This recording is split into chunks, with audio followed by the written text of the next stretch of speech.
I was 17 when Grandma Cecilia kicked the bucket, and wouldn't you know it, she left me her house in the will. Nobody else in the family wanted the place. My folks, they called it that creepy old house where Mom did her weird rituals. My older brother Derek swore he'd rather sleep in his beat-up sedan than spend a single night under that roof. But me? I'd always loved visiting Grandma. Loved the way she'd bake me those amazing oatmeal raisin cookies and spin tales about the old country, even if some of those stories gave me nightmares that stuck with me for days. So when the lawyer read out the will and everyone politely, and not so politely, declined their share, I jumped on it. "Yes, please," I said without a flicker of hesitation. The house was mine, but there was one hell of a catch, scribbled in Grandma's shaky handwriting at the very bottom of the document. Julian must continue the salt ritual every night without fail. Every doorway, every window. Never forget. Never question why. My parents had actually snorted laughed at that part, a nervous, uncomfortable sound.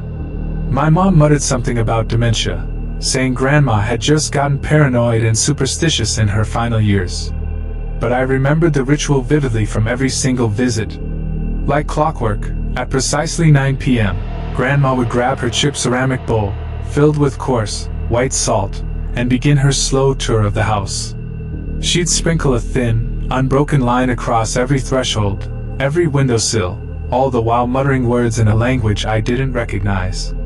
She'd done it for as long as I could remember, and her only explanation, delivered with a solemn stare, was usually, "It keeps them out, Julian. The salt keeps them out." 3 days after the funeral, I moved in. 2 suitcases, my laptop, and a healthy dose of teenage bravado were all I brought. The place was exactly as I remembered it, a faint aroma of lavender and old books, slightly musty, with photographs of distant relatives covering every wall and Grandma's army of ceramic angels watching from every shelf. But it didn't take long to realize there was something else, something I'd never noticed during my visits. Maybe Grandma's formidable presence had masked it, but the house felt watched. Not by the angels or the smiling faces in the photos, but by something unseen, unnamed. The feeling was strongest near the doorways, like the air itself thickened as you passed through, pressing against you. I found Grandma's salt bowl on the kitchen counter, exactly where she'd always kept it, next to a handwritten note in her distinctive, looping cursive. "Julian, you promised you'd continue this. I know you think I was just a paranoid old woman, but there are things in this world that don't follow the rules you learned in school. The salt works. It's worked for 63 years since I bought this house and learned what was here before me. Don't test it. Don't skip even one night. And if you ever do forget, if you ever break the protection, remember this. They can't cross running water. They can't enter without invitation after sunrise. And they fear iron more than fire. Keep Grandpa's old railroad spike under your pillow. You'll need it." The note was dated just 2 weeks before she died, as if she'd known her time was running out and needed to make sure I had the manual. That first night, I performed the ritual exactly as I'd watched Grandma do it countless times. At 9 p.m., I took the salt bowl and moved clockwise through every room, starting at the front door. Salt across the front door, the back door, the basement door, the bathroom door, all the bedroom doors, even the closets. Then to the windows, every single one, creating unbroken lines of white crystals on the sills. The whole process took about 20 minutes. When I finished, I felt pretty ridiculous.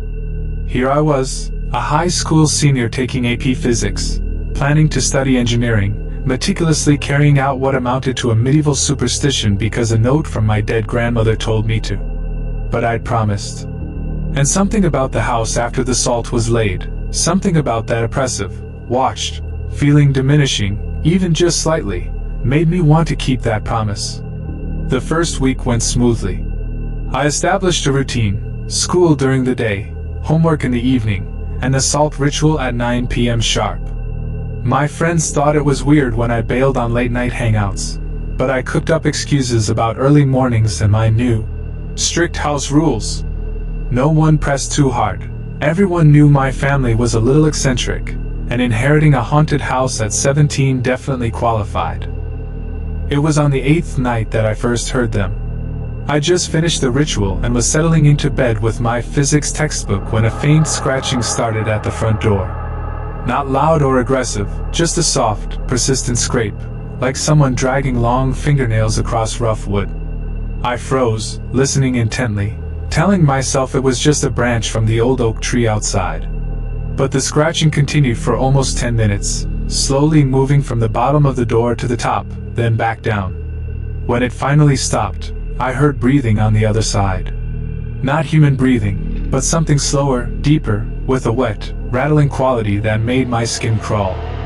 I grabbed my phone to call 911, but the sound stopped the instant my fingers touched the screen. The sudden silence was somehow worse than the noise had been. I didn't sleep well that night. In the morning, there were no scratches on the wood, no visible signs that anything had been there. But the salt line I'd so carefully placed across the threshold was disturbed, pushed outward from the outside, as if something had tried to cross but couldn't quite manage. The salt itself looked burned, darkened, crystallized in a way that wasn't natural. I snapped a photo with my phone, then carefully swept up the damaged salt and replaced it with fresh grains before heading to school. Over the next 2 weeks, the nocturnal disturbances intensified.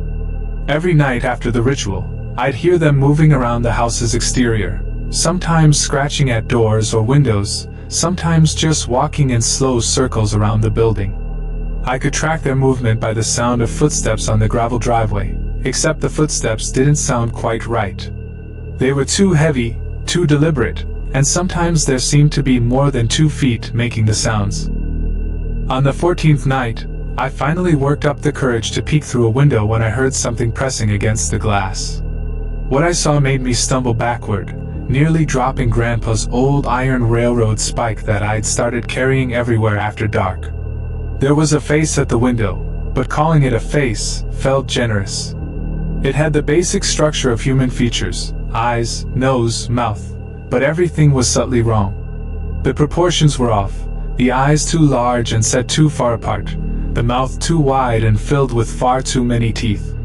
The skin, if you could call it that, was a sickly gray, and in the moonlight it seemed to rise slightly, like it wasn't quite solid. The thing was smiling at me, and when it saw me looking back, its smile widened impossibly further, splitting its face nearly in half.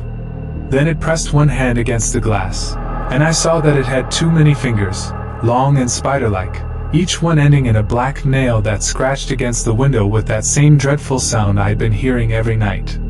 I don't remember moving, but suddenly I was in my bedroom, the door locked, sitting on my bed and gripping the iron spike so hard my knuckles were white. I stayed there until sunrise, listening to the things, plural now, moving around outside. There were at least 3 of them, based on the different sounds and locations. When morning came and light started filtering through my curtains, the noises stopped abruptly, like someone had flipped a switch. I checked every window and door that morning before leaving for school. Every salt line was intact but disturbed, pushed at from the outside, but not crossed. Whatever these things were, they couldn't get past the salt. Grandma's ritual was actually protecting me from something real, something that had probably been trying to get into this house for decades. The thought of what might have happened to Grandma if she'd ever forgotten her nightly ritual made my stomach churn. That day at school, I spent my lunch period in the library, researching salt protection rituals and supernatural entities. Most of what I found was folklore and old superstitions, stories about demons and spirits unable to cross barriers of salt because it was a pure crystal, naturally preserving, blessed by the earth. But one obscure forum post caught my attention, written by someone who claimed to be a paranormal researcher. They described entities called threshold dwellers, beings that existed in the spaces between places, feeding on the transition from one state to another. According to this researcher, threshold dwellers were attracted to houses built on certain types of land, places where multiple property lines converged, or where old structures had been torn down and new ones built on the same foundation. The entities couldn't exist fully in our world, nor fully in wherever they came from. They lived in doorways and windows, in the transition spaces. and they wanted desperately to cross over completely. But they needed an invitation, a breaking of protective barriers, a moment of vulnerability when the house was unsealed. The researcher claimed that salt worked because it was a substance without transition, a stable crystal that disrupted the threshold space the entities needed to cross. The post ended with a warning, written in all caps, that I now knew was deadly serious. If you ever forget to seal your home, if the salt line is ever broken, you have until sunrise to either restore it or leave permanently. They will not wait. They will not forgive. And they will not stop trying to finish what they started. I screenshot that post and several others, then spent the rest of my lunch looking up the history of Grandma's house. What I found made my blood run cold. The property had changed hands 11 times in the 80 years before Grandma bought it in 1960. And 7 of those ownership transfers were due to the death of the previous owner. Not just any death, but unexplained death, violent death, deaths that happened inside the house under circumstances that were never fully explained in the old newspaper articles I dug up in the library's archived records. The pattern was clear once you knew to look for it. Someone would buy the house, live there for a few months or a few years. Then, one morning, they'd be found dead in their bedroom, faces frozen in expressions of absolute terror, bodies showing no signs of violence but appearing somehow desiccated, like something had drained them from the inside out. The last death before Grandma bought the place was in 1959, a school teacher named Margaret Holloway, who lived alone and was found by a concerned neighbor after she didn't show up for work. The neighbor's statement to police mentioned that all the doors and windows had been open when they arrived, which they found strange because it had been winter, and Margaret was known to be very conscious about heating bills. I thought about Grandma, living in this house for 63 years, performing her salt ritual every single night without fail, protecting herself from entities that had killed at least 7 people before her. And now that terrifying responsibility had fallen to me. The weight of it was immense. But I was more determined than ever to maintain the protection, to not become the 8th victim of whatever was trying to get inside. That night, I performed the salt ritual with renewed, almost obsessive, focus, making absolutely sure every line was unbroken, every threshold perfectly sealed. I added extra salt to the window where I'd seen that face, and I placed Grandpa's iron railroad spike on my nightstand instead of under my pillow so I could grab it faster if needed. The scratching and walking sounds came again after dark, but I ignored them, trying to focus on my homework and convincing myself that as long as I followed Grandma's rules, I'd be safe. Days turned into weeks, and I fell into a rhythm. School, homework, salt ritual, sleep, interrupted by nocturnal visitors that couldn't cross my protective barriers. My grades started slipping because I wasn't sleeping well, and my friends stopped inviting me to things because I was never available past 8:30 p.m. But I was alive and unharmed, which was more than Margaret Holloway or any of the other previous owners could say. Then came the night I forgot. It was a Friday in late October, about 6 weeks after I'd moved in. I'd stayed late after school for a study group, working on a group project that was due Monday, and I didn't get home until almost 10 p.m. I was exhausted and completely distracted, my mind buzzing with project details and how much work we still had to do. I made myself some ramen, ate it while watching mindless videos on my laptop, and fell asleep on the couch around 11:30 p.m. without ever thinking about the salt ritual. I woke up at 3:33 a.m. to the sound of my front door creaking open. Not violently, not forced, just slowly swinging inward, like someone had gently turned the handle.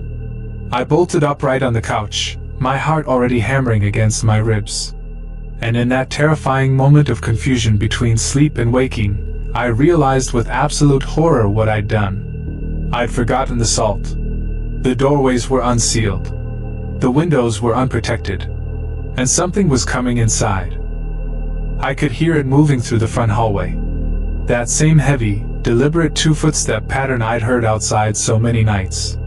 But now it was inside. In my house. In my space. I snatched my phone from the coffee table and switched on the flashlight, pointing it toward the hallway. The thin beam illuminated something standing just beyond the living room entrance, and my mind struggled to process what I was seeing.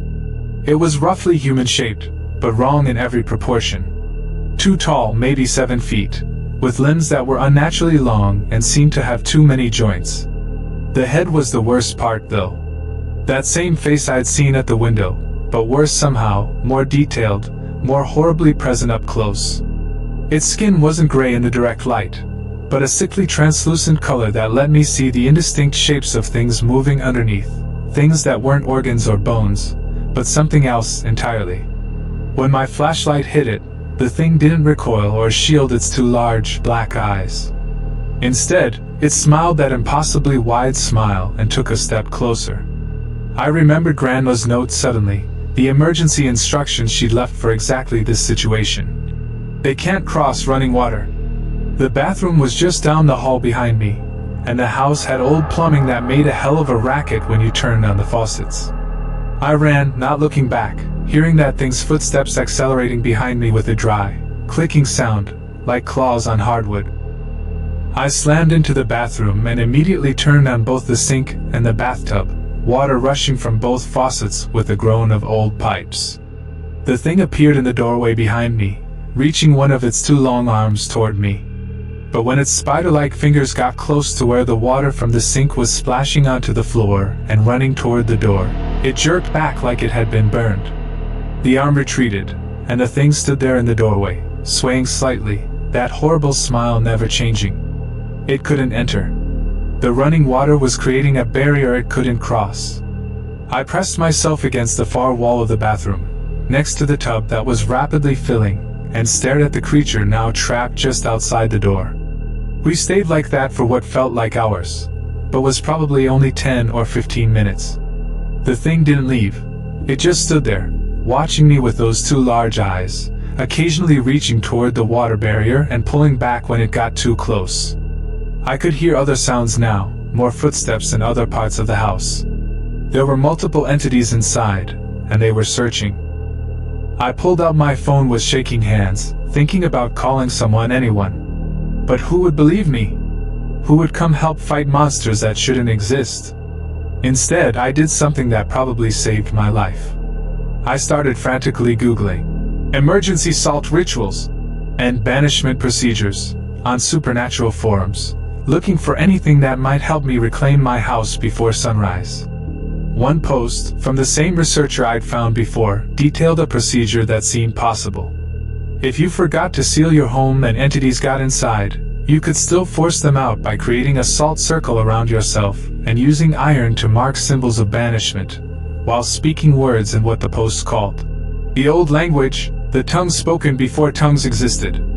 The post included phonetic spellings of the words and detailed drawings of the symbols, which I screenshot immediately. The only problem was that I needed salt and iron, and both were outside this bathroom. The salt bowl was in the kitchen, and the iron railroad spike was on my nightstand in the bedroom. I'd have to leave the running water protection to retrieve them, which meant being vulnerable to whatever was out there. But I couldn't stay in this bathroom forever. The tub was nearly overflowing, and I didn't have infinite water pressure to maintain the barrier. At some point, I'd have to either act or wait for the things to find another way to get to me. I made my decision quickly, before raw fear could paralyze me. I turned off the bathtub, but left the sink running, grabbed the heaviest thing I could find in the bathroom, a metal plunger handle, and prepared to run. The thing in my doorway seemed to sense my intention because its smile widened even further, splitting its face so wide I could see it had no throat behind those too many teeth, just an endless, dark void. I counted to 3 in my head, then moved. I swung the plunger handle at the thing's head as I burst through the doorway, not expecting to hurt it, but hoping to surprise it enough to get past. The metal connected with something that felt like hitting cold jelly, and the creature recoiled just enough for me to slip past it into the hallway. I ran toward the kitchen, hearing multiple sets of those clicking footsteps converging behind me. I grabbed the salt bowl from the counter, nearly dropping it in my panic, and turned to see 3 of the things blocking the hallway behind me. They were moving slowly, deliberately, backing me toward the corner of the kitchen like predators who knew their prey was trapped. But I wasn't trapped yet. I poured a quick circle of salt on the kitchen floor, just big enough for me to stand in, and stepped inside. The creatures stopped at the edge of the salt circle, unwilling or unable to cross it. I used that moment to catch my breath and look at the symbols I'd screenshot on my phone. The symbols were geometric and complex, combinations of circles, lines, and angles that hurt my eyes to look at for too long. According to the post, I needed to draw them in salt around my protective circle while speaking the banishment words. The problem was that drawing them would require me to break the circle, to put myself at risk again, unless I could use something with a longer reach. I looked around the kitchen desperately, and saw it, a broom leaning against the wall, just outside my salt circle. If I could reach it without stepping out of the circle, I could use the handle to draw symbols at a distance. I leaned as far as I could, stretching my arm until my shoulder ached, and just barely managed to hook the broom's handle with my fingertips. One of the creatures lunged forward when it saw what I was doing, but stopped dead at the salt line, its hand hovering just above the barrier. I pulled the broom toward me slowly, carefully, and when I finally had it in both hands, I started using the handle to draw the symbols in the salt on the floor around my circle. The creatures watched with what I can only describe as curiosity mixed with growing alarm. As I drew each symbol and spoke the phonetic words from my phone screen, the entities began to change.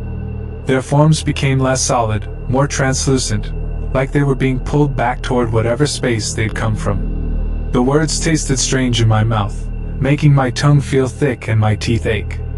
They weren't sounds humans were meant to make, guttural consonants that required clicking your throat in ways that shouldn't be possible, and vowels that you had to shape with your entire mouth cavity.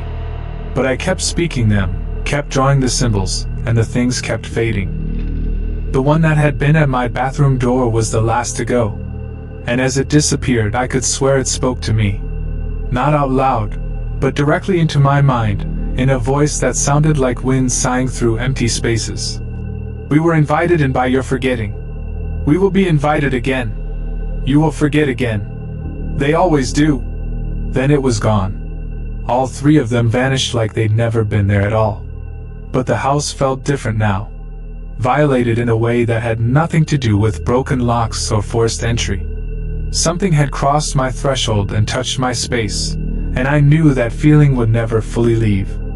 I spent the rest of the night sitting in my salt circle, too terrified to move, too wired to sleep. When sunrise finally came and light began filtering through the kitchen window, I carefully stepped out of the circle and began the obsessive process of checking every room. The house was empty of visible entities, but I could see evidence of their presence everywhere. Wet footprints that weren't made by human feet tracked through the hallway and into several rooms.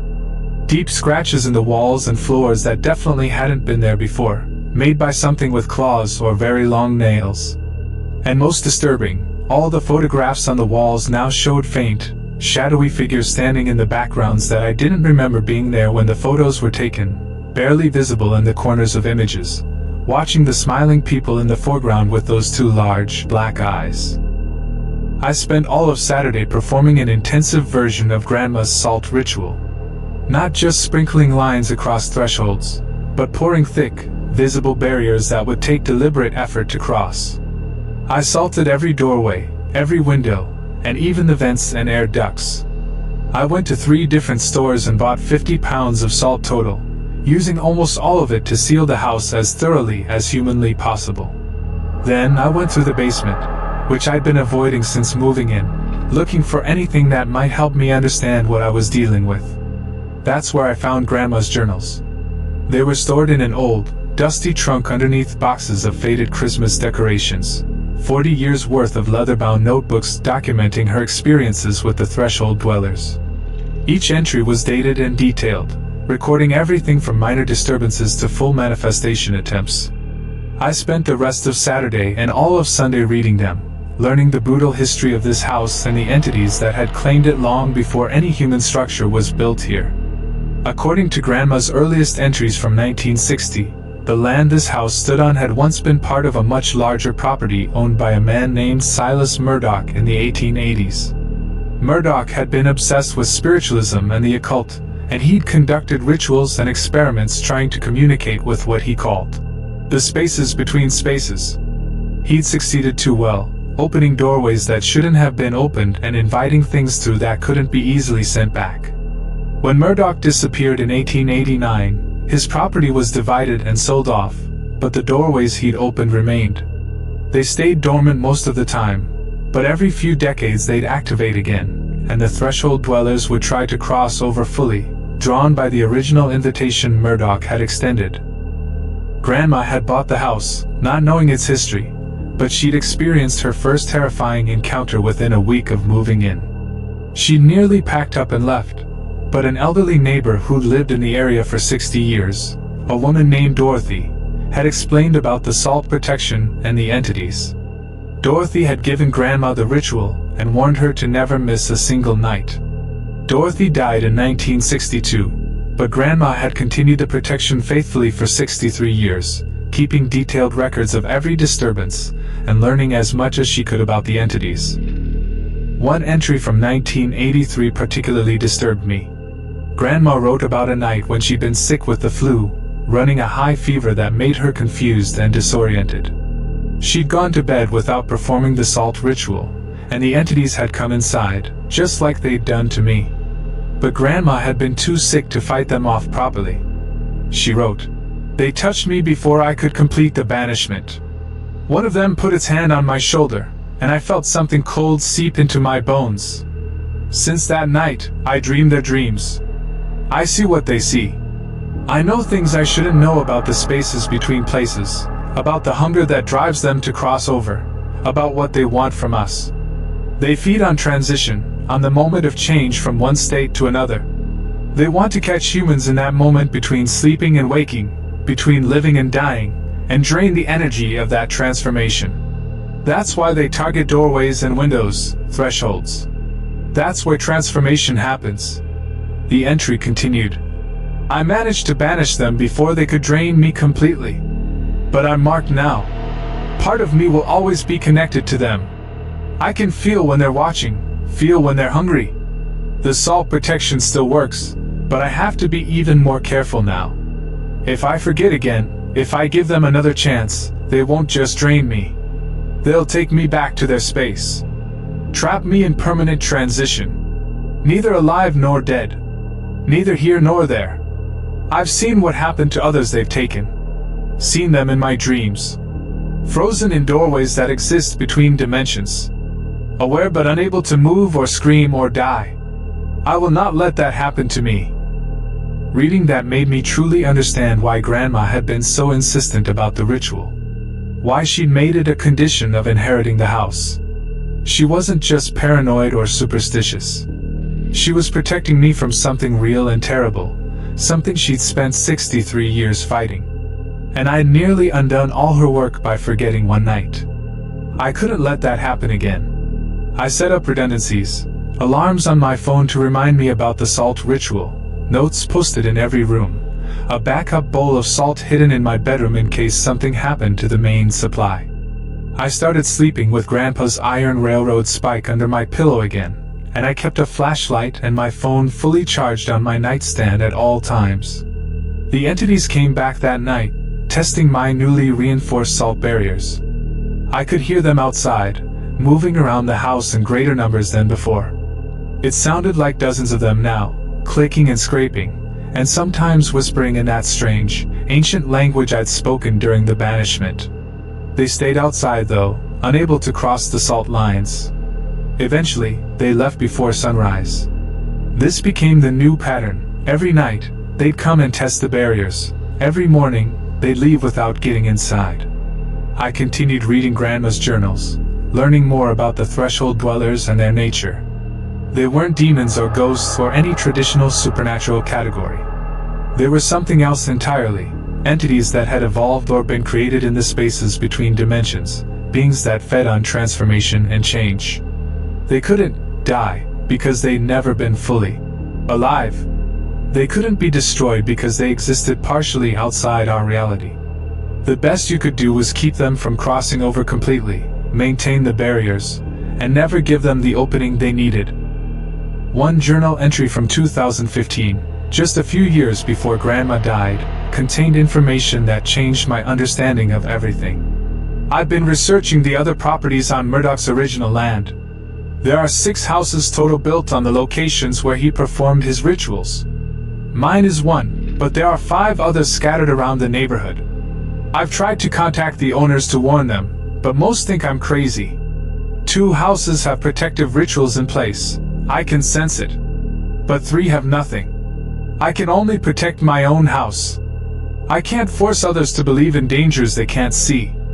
I worry about what will happen when I'm gone, about whether Julian or whoever inherits this place will maintain the protection, but I've done what I can. The knowledge will be here for whoever needs it. That entry was followed by a list of addresses, the other 5 properties from Murdoch's original land. I looked them up on Google Maps and felt my stomach drop. One of them was only 3 blocks away. The next day after school, I rode my bike to that address, needing to see it for myself. The house was similar to Grandma's in age and style, a craftsman from the early 1900s with a front porch and mature trees in the yard. But there was something subtly unsettling about it that I couldn't quite articulate. The angles seemed slightly off, like the house was leaning, even though it clearly wasn't. The windows looked dark, even in afternoon sunlight, and I could swear I saw movement in those windows, faint shadows passing back and forth. There was a for rent sign in the front yard, and according to the property management website listed, the house had been vacant for 6 months. The listing mentioned recent renovations and great bones, but the photos showed a space that looked wrong in the same way the exterior did.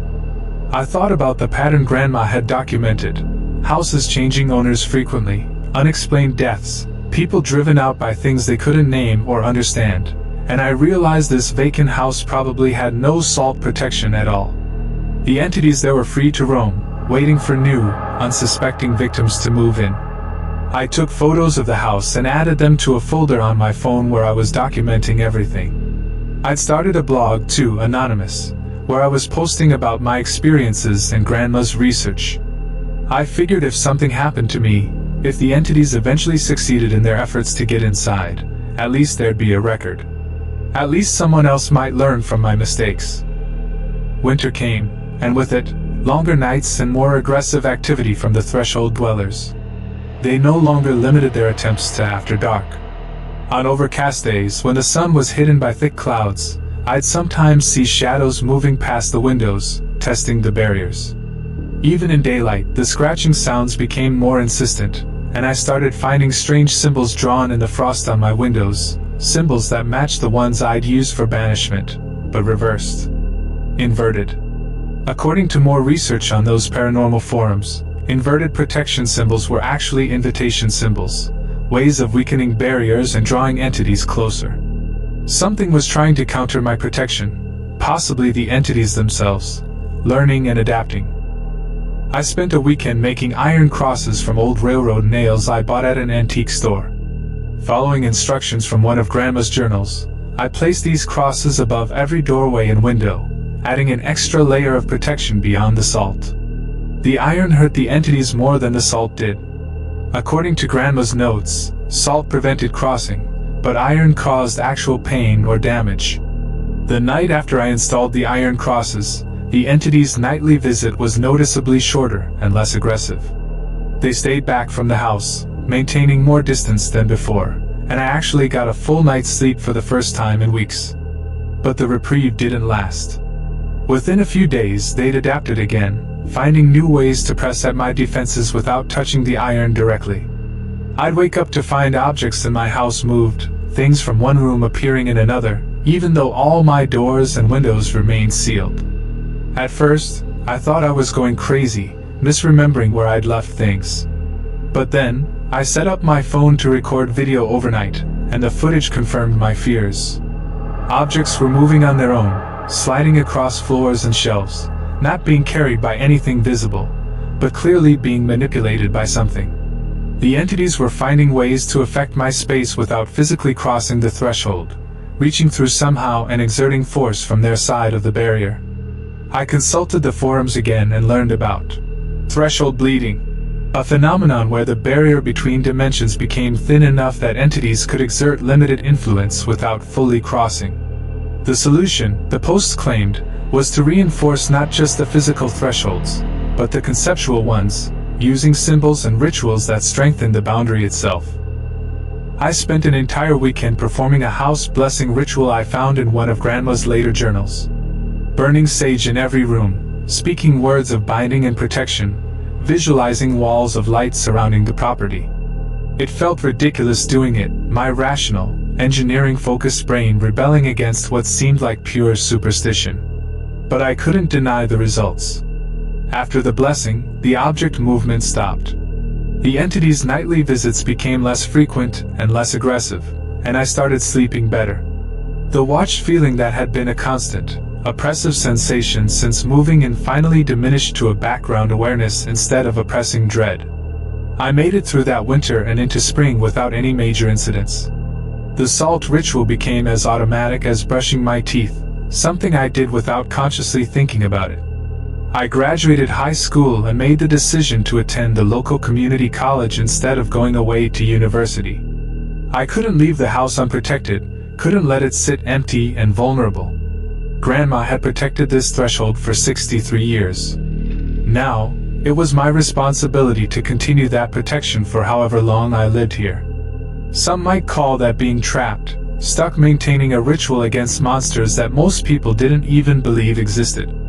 But I called it keeping a promise to someone I loved and preventing those entities from claiming another victim. Because I knew what would happen if the salt protection ever failed permanently. I'd seen it in Grandma's dreams, recorded in her journals, the horrifying fate of those who were taken. And I would do everything in my power to keep that from happening to anyone else. The threshold dwellers are still out there, still waiting, still hungry. But as long as I keep salting those doorways every night, they can't touch me. And maybe that's enough.